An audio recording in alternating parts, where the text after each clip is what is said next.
Parfois tu fais des promesses et elles sont très longues à tenir, aussi longues qu'un drama. Car oui, aujourd'hui je vais vous parler du 4e et dernier drama que m'avait donné Tomorrow Dre. On va parler du drama chinois Arsenal Military Academy. Il est sorti à l'été 2019, il compte 48 épisodes de 45 minutes chacun et appartient au genre du thriller, de l'action, de l'historique et ouais aussi de la romance. 48 épisodes, c'est long. Et voici ce que j'en ai pensé.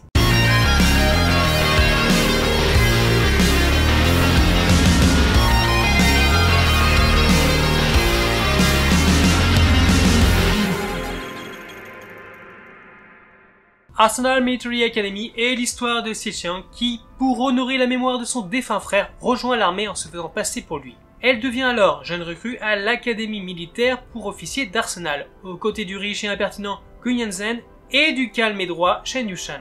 Au travers de leur formation et entraînement rigoureux, des liens d'amitié se créent entre eux, alors que Xiang tente constamment de cacher son identité. Plus faible que les autres, elle est poussée à se dépasser pour gagner le respect de ses pairs, mais quand ses deux amis commencent à développer des sentiments pour elle, la situation se complique. Pendant ce temps, en dehors de l'académie, les forces de l'Empire du Japon s'imposent de plus en plus dans le pays. Le tumulte que cela entraîne oblige nos jeunes héros à faire des choix et à se battre pour ce qu'ils croient juste ainsi que pour leur patrie. C'était long, mais c'était bien. Je ne me suis pas ennuyé un seul instant et c'était quand même plutôt cool de suivre les aventures de ce petit groupe de recrues militaires. Alors, niveau thème, on est sur du militaire, de la politique, de l'action, de l'historique, de la romance, mais surtout, de l'amitié. Bon alors clairement, militaire, politique, c'est absolument pas ma tasse de thé. Ou alors, faut vraiment qu'il y ait autre chose avec qui permette de me passionner un peu plus. Et heureusement, c'est le cas en ce drama, parce qu'il y a énormément de choses qui s'y passent. Le drama met surtout en avant l'amitié, au détriment de la romance, voire des romances qui n'est ou ne sont pas démonstratives. Alors c'est là, mais plus en termes de paroles ou de gestuelle des personnages, mais j'y reviendrai plus tard. Au début, on a de multiples personnages qui, au gré des événements, au gré de leurs rencontres, vont finir par se lier et ainsi former un groupe pilier fort et très intéressant. Parce que là voilà la véritable force du drama, ces personnages. Le casting est sans sas, tous les acteurs sont bons, qu'ils soient principaux ou secondaires. C'est vraiment un plaisir de les suivre constamment tout au long du drama. Ils sont attachants, charismatiques, charmants, avec des personnalités bien définies qui font plaisir. Ils nous livrent tous une superbe interprétation. Alors on va pas tous les passer en revue, ce serait beaucoup trop long. Mais en tout cas, complète découverte de ces acteurs pour moi. Cependant, au vu du fait qu'il y a beaucoup de personnages, eh bien, on est rapidement paumé au début pour savoir qui est qui. Et ça va te prendre du temps de mettre les noms sur les différents personnages, mais une fois que t'es rodé, ça coule. Je reviens rapidement sur les rôles féminins, parce que clairement, le drama fait vraiment la part belle à ces actrices. On a donc droit à un florilège de femmes fortes, badass, qui n'ont absolument rien à envier à leurs homologues masculins. Ce que j'ai bien aimé avec le choix de l'héroïne, c'est qu'au final, elle passe en tant que garçon. Vous le savez, dans les dramas, quand on a du cross-dressing, l'actrice choisie, excusez-moi, mais faut vraiment être aveugle pour ne pas voir que c'est une femme, même si elle est déguisée en garçon. Tandis que là, eh bien, au début, ça m'a bluffé parce que je trouvais qu'elle passait très très bien. Après, au fil du temps, tu te rends compte que vraiment, il y a beaucoup de sa féminité qui ressort, et donc du coup, c'est un peu moins crédible. Mais au début, ça marchait super bien. Mais à côté de ça, si je devais vraiment ne citer qu'un seul personnage féminin que j'ai adoré du début à la fin, c'est Madame Yu. C'est une femme de pouvoir mais aussi d'espoir qui derrière son visage dur, manipulateur, se cache un être gentil, bienveillant, à la fidélité extrême. Sa vie est une tragédie amoureuse perpétuelle qui ne lui laisse que très peu d'histoire, et ce, même jusqu'à la fin. J'étais vraiment dégoûté pour elle. Vu qu'on parle d'amour, revenons sur la romance, ou plutôt les romances, parce qu'il n'y en a pas qu'une. Non, il y en a plusieurs.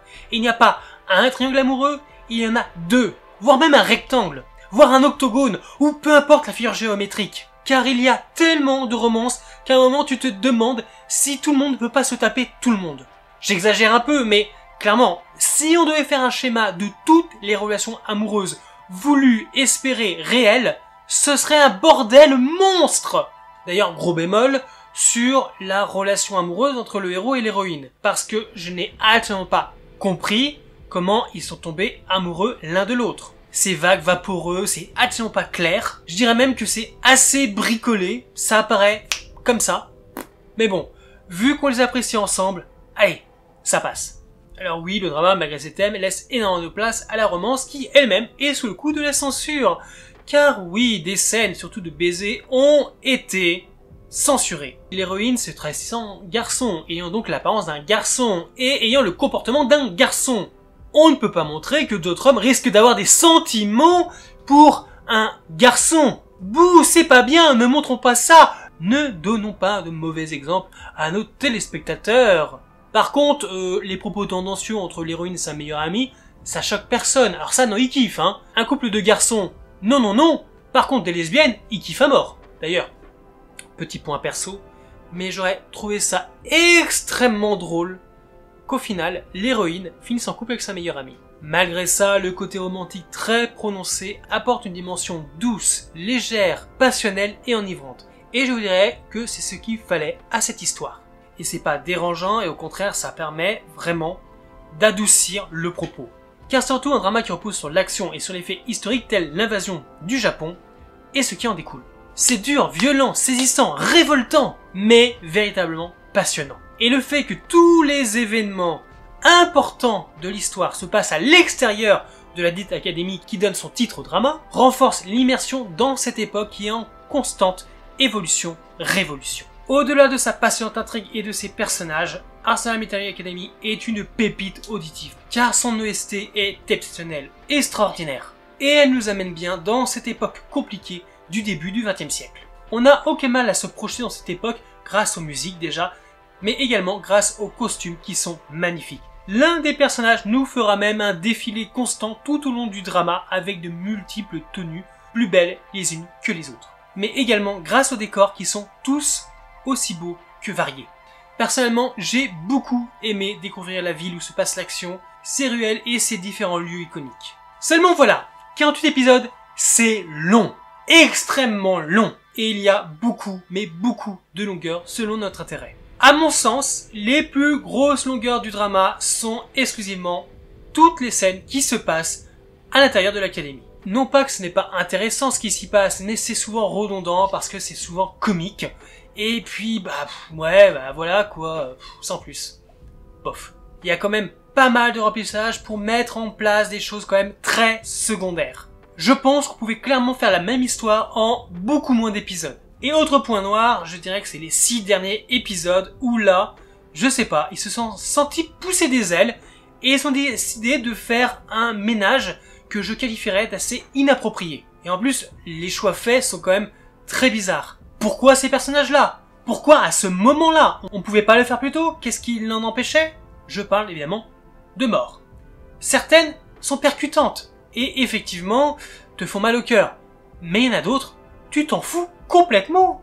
Sans parler que dans ces épisodes, on a des résolutions d'intrigue dont on ignorait même l'existence. Dont le secret de naissance d'un des personnages qui nous tombe dessus comme ça. C'est ta gueule, c'est magique, ou plutôt c'est du grand n'importe quoi. Donc je dirais que, à cause de ces 6 derniers épisodes, la fin je l'ai trouvée très molle, très facile, très peu dans le ton du drama en général, malgré un combat final contre les méchants quand même assez épique, très porté sur l'action, vraiment très très bon.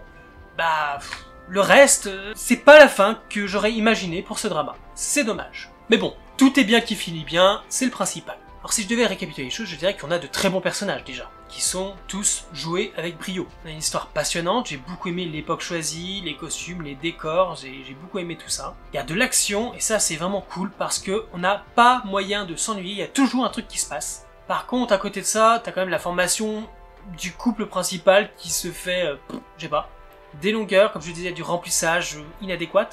Et enfin, le ménage de fin et les révélations qui sortent de nulle part. C'était très bof. Mais en gros, j'ai passé un très bon moment devant ce drama, et je me suis beaucoup amusé en le regardant. J'ai aimé l'histoire, les personnages, les décors, les costumes, l'action. Je me suis jamais ennuyé tout du long des 48 épisodes. Alors oui, on ship tout le monde avec tout le monde, on se demande qui va se taper qui, et au final, ça devient presque un jeu pour nous, vu le boxon que cela engendre au travers des personnages. Pour moi, c'est un très bon drama historique / militaire, même si le militaire j'aime pas trop non plus. Le drama a su maintenir la cadence avec homogénéité du début à la fin, grâce à son intrigue, son scénario, ses personnages et son OST. Si tu ne l'as pas vu, eh bien je te le conseille, n'hésite pas à aller le regarder, tu le trouveras sur Viki. Et pour ceux qui l'ont vu, n'hésitez pas à me dire ce que vous avez pensé dans les commentaires pour qu'on en discute. Et bien sûr, vous pouvez toujours liker, vous abonner, activer la cloche et que je vous propose toujours plus de contenu. Je vous dis donc à la semaine prochaine. Bye Dramavore.